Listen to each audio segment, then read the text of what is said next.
Hello, X. This was something that I've been keeping close to my chest for a number of years now. This was partly out of fear of not being believed, and partly for fear of retribution being taken against me. I'm sure you'll be familiar with a case that happened a few years ago in Las Vegas, when someone reported that an alien crash landed in their backyard.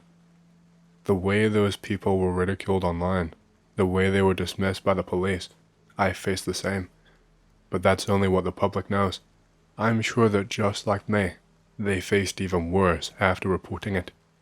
But yes, that supposed alien crash landing that happened back in 2023, it's not the only one.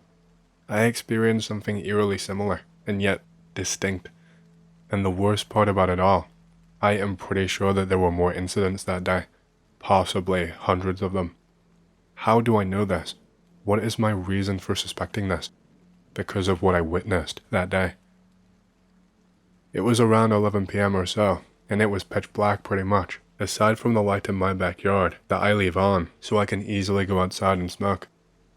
I was just watching TV in my living room, and my dog was asleep next to me. The next thing you know, I see a flash out of the corner of my eye. For around 1 to 2 whole seconds, the entire sky is lit up pure white like it's daytime outside again, before the light just disappears and it goes back to nighttime. I was instantly wondering what the hell was going on, and I actually pulled out my phone to see if anyone had said anything online about it. I could not see anything though. The space between the entire sky being lit up and what happened next could not have been more than maybe 30 seconds to a minute maximum. All of a sudden, I just hear and feel this massive impact. I feel the weight and the pressure all throughout my body, and I swear, the ground and everything in my house shook too. It made my dog run away into the next room. I watched outside the window and saw dirt and grass fly up into the air in my yard from some kind of sheer force, but there was no sign of anything being there at all. There was nothing in front of my eyes, except for an impression in the ground and dirt and grass scattered everywhere. The sound I heard when this impact hit, I can only describe as sounding like a lightning strike, but I obviously did not see anything in the sky. There were no clouds and no rain, and there was no thunder that day either. It was like something had ripped through the air with an insane amount of force and landed in my backyard, but again, I could not see anything. My backyard was empty. This only lasted maybe a minute or so, however, as I started to see something. I could see something almost shimmering as I watched, and before long, I could see this gigantic pod-like thing in my yard. It started to flicker in and out of my line of sight. 1 second there, 1 second not, 1 second there again, and the next second not visible anymore. All the while it had this shimmer and glint, like some kind of camouflage or cloaking was breaking. This thing must have been taller than my house. It's hard to really get a read on its size, because all of these events happened so quickly, and it was hard for my brain to process it. It had that cylindrical kind of shape like a rocket, but it was nowhere near as big as a rocket. It was much wider, completely silver/gray in color, and it was quite wide. This thing had 4 prongs, I guess you could call them, that jutted out on the front and the back, with these much larger circles at the base of them, I guess to help absorb impact or something, and these must be what kicked up the dirt in the grass. I could also see some kind of sparks or electrical field sparking all around this thing every so often. It would coincide with the flickering of the object, and I would hear this zapping kind of sound. The sparks would sometimes arc slightly and hit right into the ground, or travel down these prongs directly into the dirt. I think I got maybe another 30 seconds to a minute taking in all of these details before I started to see more shimmering. Shimmering that was pacing back and forth across my yard and towards this craft. I would see a long, slender finger appear in the middle of the air, just suspended and moving around. Then it would disappear, and I would see a leg that was wide and chunky and looked like it had a lot of power. Then that would disappear, and I would see 2 almond-shaped, pure black eyes with no kind of iris, just floating in the middle of the air. This was until eventually I could see the entire body. 2 of these things, whatever they were, standing in my yard, wearing some kind of bracelet that was hard to make out. One of these things looked down at this bracelet, slapped it, and then walked over to the other being and grabbed him with one of its legs. The feet on the bottom were, I don't even know. They were insane to look at. It had these claw-like things at the end of these powerful legs that left massive holes in the ground every time it took a step. This thing had the other one gripped around the neck with its claw-like foot and held him up against the craft, and I can only assume they were communicating with each other. That was until I was spotted, because this alien, as I will refer to it now, was being held up against the craft. He had a full view of the window, and me, probably with my jaw on the floor and just staring. I saw him mouth something and nod his head in my direction.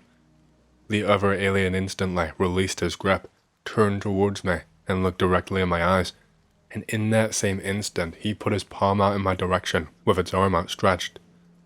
The second he did this, I felt this massive wave of pressure travel through the air and hit me like a sack of bricks. My front window shattered entirely into little pieces at the sheer power of the shockwave type thing, and I was winded as I was flung backwards onto my back. I landed on it really hard. I could not even scramble to get to my feet and do anything because my back was throbbing and I had a burning feeling running throughout my body. All I can do is watch in sheer terror while laying on my back as these two things step into my house through the window, one by one, with weirdly human motion. They just angled their legs and shot them into my carpet and made giant holes in it like it was casual. They looked like they exerted no energy doing this whatsoever. This is when my heart starts to sink, because I hear my dog come running and barking, and I just know he is going to try something. I am deathly afraid of what they will do to him, but I am powerless to stop them. He is just a little Russell Terrier, and the second that he tries to jump at one of these things, it puts its hand out with its palm aimed again, and lifts the dog right into the air. After lifting up my dog, it uses its palm to pin my dog to the wall from afar, and he stays floating in midair even after this alien puts down its hand and looks away. The second that is done, the other alien rushes over to me, making these huge and heavy stomps as its feet clamp into the ground each and every time. I could feel the floor shake with each movement. That is how heavy and powerful these legs were. It is then standing over me, and I just close my eyes as I feel like my life is about to end, and I am so scared. But then, all of a sudden, I feel two ice-cold hands touching my face, and before I know it, this thing is trying to pry my damn eyes open. It's using its incredibly long fingers to do this pinching motion to pin my eyelids open, and no matter how hard I try, I cannot close my eye. This thing has insane power in just its hands. I instinctively grab this thing's wrists with my arm that isn't pinned down, but it will not budge. I cannot get this thing off of me. This alien is like an immovable object. The alien takes its other hand and reaches over, and I am forced to watch with a feeling of dread as it places its fingers actually onto my eyeball with that same pinching motion. The other alien has also come over now and is making sure that I cannot move my legs whatsoever. It is pinching my eye with this vice grip with just one hand, and I can feel pressure and force as this thing starts to squeeze it and starts to pull it. My mind is freaking out and thinking of anything at all that I can do to try and escape. All the while, I can feel and hear squelching and ripping and the white-hot pain inside my eye. This thing's hand is so close, all I could think to do was bite down with my teeth. I bit down as hard as I could, and I could feel a crunching sensation as I managed to sink them in pretty deep. While strong, the hands did not feel like they had much in the way of depth, and so my teeth just sliced right through. I could see that I had drew blood and instantly tasted something like gone-off orange juice, just incredibly sour. The blood looked to be a purpley blue sort of color. This thing does not make a single noise. It doesn't scream or cry out or anything like that, but it does look incredibly angry. Instead of reacting, it just leaves me attached to its hands by my teeth, and in one swift motion, all I can feel is that searing white pain and a squish and a squelch as all of my vision on that side is gone, and this thing is holding my fucking eyeball in its hand. The second it ripped, I got this intense headache, like the sheer pain and trauma had numbed me, and I could feel it everywhere. At this point, my memory ebbs in and out, and it is really hard to get a sense of time and how everything flowed, and at what point things happened. The sheer trauma of the injury really messed up my head, and just staying conscious was borderline impossible. A lot of these next events feel dreamlike when I try to recall them. This thing seems to come right up close to my face, almost like it is trying to taunt me, and then it puts the eyeball directly into its mouth. It has this furious-looking stare as it stares directly into my eyes. It chews and crunches my eyeball for, I want to say, a minute straight. It never broke eye contact with me while doing that. Of course, after taking my eye, I could not keep my grip with my teeth, and I instantly loosened my bite, and that is how it was able to pull away from me from what I can remember. I don't know if that is right though, as I have a chip in one of my bottom teeth that I can't really recall how I got. My dog is still floating in midair against the wall, crying and whining. At one point I saw him relieve himself all over the floor, out of sheer terror, I imagine. This thing aims its palm at me again. I feel my head become incredibly heavy, and I start to see this flashing white light that has come out of nowhere. I can taste pennies in my mouth, and there is a tingling creeping from my toes all the way up to my body until I can feel it in every part of my body. I feel complete and utter dread, and then I feel my body making these jerking movements. After being examined by a medical professional afterwards, they concluded that I had a seizure. After that, I can just remember blackness, complete and utter black vision for what must have been a very, very long time. Just before this blackness, after the jerking stopped, literally a second between the two, I saw them just disappear from sight. They tapped something on their wrist, flickered for a half second, and then finally fully disappeared. When they did, my dog hit the ground with a thump. When I finally opened my eyes back up, I was in a puddle of sweat. My dog was cowering in a corner and facing the wall.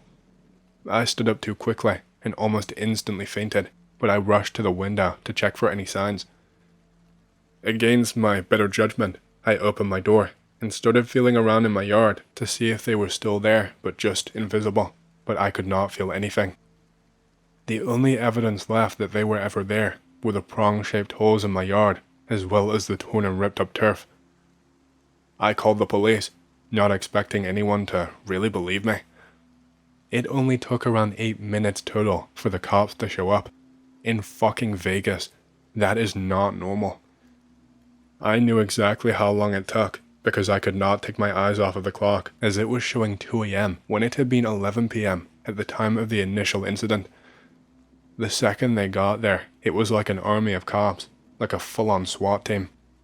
They instantly cordoned off my entire house and set up barriers and things for privacy so that not a single neighbor could see into my house or my yard. It looked like my house was being fumigated or something once they were done. I was arrested. For what crime? I wish I could tell you. They manhandled me. My dog got sent to the pound, the poor guy, and I was locked up in one of their special facilities for weeks. I told them everything. They didn't even need to break me because I was already broken, but they thought I was hiding something. They thought that I knew more for some stupid reason. By the end of all of the threats and papers I had to sign, they finally let me go. I had the stench of 2 whole weeks on me, and I felt like trash. I felt like I was put through a spin cycle. In a roundabout way, they basically told me that if anything that happened to me got out, that if any of the public knew, if it was posted anywhere, that they would be paying me a visit. When I saw another account come out, I was shocked. It was so similar to mine and yet so different. I don't really know what else to say. I wonder if that one is okay, because it does not reveal enough. But back to how I started, this technology that they have, we know of too. I saw that they can hide themselves from our eyes. I think that the one that landed in my yard was faulty, and that's the only reason that I saw too much. What if more than 2 landed that day, or maybe even on other days, but we don't know, because their technology worked properly that time. Hey, hope you've enjoyed the story so far. If you want to hear more, make sure to subscribe, like the video, and leave a comment, because it lets YouTube know you like the content and helps more people to see these videos. My next big goal for the channel is 100,000 subscribers, and as a celebration, I will be doing a Q&A video once we hit that goal. Thank you, and back to the stories. Okay, I was making food, but whatever. I think I can post this before it burns. I was 23 years old at the time that this happened. I was living in California. I was living up in some hills in the Bay Area. I was just smoking a bowl in my back porch. The porch light is out, so it's really dark. I hear footsteps about 20 to 40 feet down the hill of my yard. It sounded like someone wearing shoes, definitely human sounding. I used the light on my LG smartphone. I could not see shit. I could still hear the footsteps, getting closer now. I say screw that and go inside. I lock my door. I was not allowed to smoke inside, as it was my family's house. I say screw it, and smoke weed in the garage. I can still hear someone crunching around in my yard. The yard was very big and slanted, so you could easily lay down or hide behind a tree. I come back outside with a more powerful light and my bastard sword. I scream at the top of my lungs and charge the tree where I heard footsteps. I start chopping at the tree, lopping off branches. I am being full-blown crazy and say get the hell off my property or I will cut your head off and violate your dead body. I heard someone run away into the neighbor's bushes. The neighbor was super old and retired, so it wasn't him. I could not shine my light in time. Whoever or whatever it was very fast. A couple nights later, I saw a pale naked humanoid, kind of like in my previous post, jump my other neighbor's fence. Saw that one from my bedroom now, which was in the garage. I built it myself. It was a makeshift room. I have a creepy phone call story for you. It was about 2 or 3 years ago. I was sitting in my dorm room watching Godzilla movies. Godzilla vs. Mothra, I believe. It was about 3 in the morning, and I get a call on my cell phone. I pick it up, and this girl whose voice I do not recognize starts giggling on the other end of the line. Hello? I say after a few moments. Hi, Anon. Do you know Miss Angie? I was thinking, who the hell is Angie? I ask who she is, and she just starts giggling again and says, silly, it's Angie. How can Anon forget after all we have done together? Okay, firstly, she sounds like a middle school girl, and knows my number and name, which is really weird. I start saying, look, Angie, I think you have the wrong At this, she cuts me off. Don't play dumb. I actually flinched from the phone in surprise. You know who Angie is, Anon, and Angie called because she misses you. It should be noted at this point that I am a total neckbeard who spends most of his time playing games, watching anime, and jerking off, except for irregular instances where I clean myself up and go to parties, work out, and even get a girlfriend for a month or so, before setting back into this routine. Also, I tend to drink a lot, and have a difficult time remembering people I only recently met. As such, I begin to wonder if I met her somewhere before, and decide to play it cool and say, oh right, Angie, sorry, I didn't recognize your voice. Why are you calling so late? She just starts laughing again and says, have you been cheating on me, Anon? I'm like, what the fuck? So I say, no. She stops laughing now, and I realize I missed the 2 baby Mothras kicking Godzilla's ass. Anon, you know better than to lie to me. I saw you with, she names this female friend I occasionally hang out with, who I think is pretty hot, but still just friends. No, I am really creeped out. I wonder who the hell this is, because I don't know any girls named Angie, and she seems to know way too much about me. She goes on to say, if you're that lonely, maybe I should just come over. Now I'm starting to consider what I should do, and say, wait, what are you talking about? How do you know where I am? She goes, silly. How could you forget when we made love the other day? It was beautiful. She then goes into this very explicit description of when we apparently had sex, with creepily accurate details of me. Mind you, this could not have been my ex, since she is from another country and has a strong accent that I definitely would have recognized. I interrupt her going, "Okay, just stop. That's enough. I don't know who the hell you are, but this is not funny. What do you want?" She is silent for a few moments before saying, very seriously, "Anon knows better than to cheat on Angie. Enjoy your movie." At this, she hangs up and I bolt the door. Can we get a creepy driving stories thread going? Here is my creepy driving story. This happened to me last year. I was 17 years old. I had my own car. An '04 Crown Vic P71. Fuck yeah. I started to drive all the time. Anytime a friend didn't have a ride, I was there. One day, I get a call from a friend who lives somewhere upstate. He's moved away from there now. This place is really far out from the main road. I don't really care. He says he needs a ride to JFK so he can pick up a friend who will be staying with him. Sure thing, bro. I set up my GPS and my dash cam. I head out. About an hour into the ride, I get this really weird feeling. Like, the weird feeling that something is watching me, or someone. I look around, but I can't see anything outside my windows at all. I just keep going. I arrive into the town that he lives near. It's all quiet outside. There is almost nobody outside. It's becoming dusk now. What unnerved me is that as I was leaving the town, this old man saw my car and made the sign of a cross towards me, like he was looking at me. What? I just keep going. I am almost there now. The road is like completely empty. It's summer, so I had the window rolled down. I then hear something that makes me jump in fright. From the woods, I hear something say my name. Anon. I turn on the radio and crank up the volume. I speed up too. I am about 5 minutes away from his place now. I then see an old truck.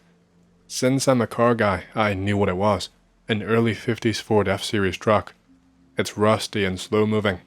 I pass by him. I look in my rearview mirror and I can't see him. He didn't have his lights on, so I didn't think much of that. I see my friend's driveway now. It's a really long dirt road. I have my high beams on. The road looks cool because trees arch over it. At the edge of my light's reach, I can see something. It looks like a human figure. This human figure walks into the forest. I'm getting that weird feeling again. The road looks like it's infinite. I go faster. I see a dead deer on the rigs where I saw that figure. It's all torn up. There are claw marks all over what's left of the skin. I drive even faster now. I then see a man in the woods right to my left. He is really, really tall. That's it. I just floor it. I see the guy again. Now I hear my name being whispered from the back seat. Anon. I am not looking back. Anon. I am crying now. Look at me, Anon. I glance into the rearview mirror. This guy is in my back seat. I scream. He is screaming my name. Again and again and again. I start to see my friend's house. It stops. It's quiet again. All quiet. I run right into my friend's house. He does not believe a word that I say. He says that he should drive instead of me. I relent. I let him. He drives back too. I never go back there. Like I said, he recently moved into my area. That face when my dash cam ran out of battery and I could not hear anything. I'm not crazy. I've never had any hallucinations before. This is the scariest thing that's ever happened to me, and it still gives me chills a year later. This isn't from me personally, but my grandpa, grandma, uncle, and mom all swore/swear by it to this day. It was in October of 1986. Said relatives live in rural North Texas on a ranch/farm in a town of roughly 200 to 300 people. Family is in the living room at night. They are just chilling. The dogs start barking. The dogs run up on the porch, crying in fear. Grandpa goes to tell the dogs to shut up. There is a huge light moving slowly across the field towards the house. It makes absolutely no noise. It gets right over the house, just hovering there. It's a UFO. It's silver and metallic looking. It's covered in bright lights. It's the size of a football field. My uncle is super excited. He wants to get a shotgun just in case. Grandpa tells him it's a bad idea to piss off aliens, so he leaves the gun behind in the house. My uncle walks all over the yard looking at it. He walks to the edge of the yard and sees that it has a bunch of different sized antennae on top of it. Grandma is much too afraid to go outside. Grandpa is just staying on the porch. My mom is trying to get her Polaroid camera. Mom takes a picture of the UFO.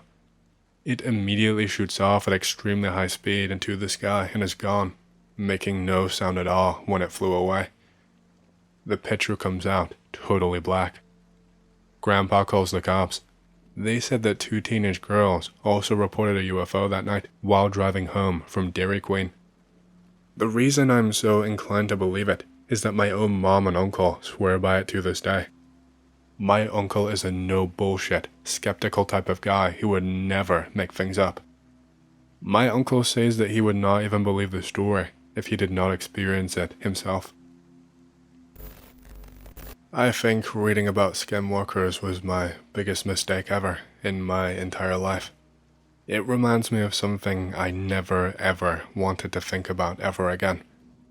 It gets more horrifying for me to know that other people experienced something similar that I did. I am a kid at the time that this happened, and I play outside a lot with my friends.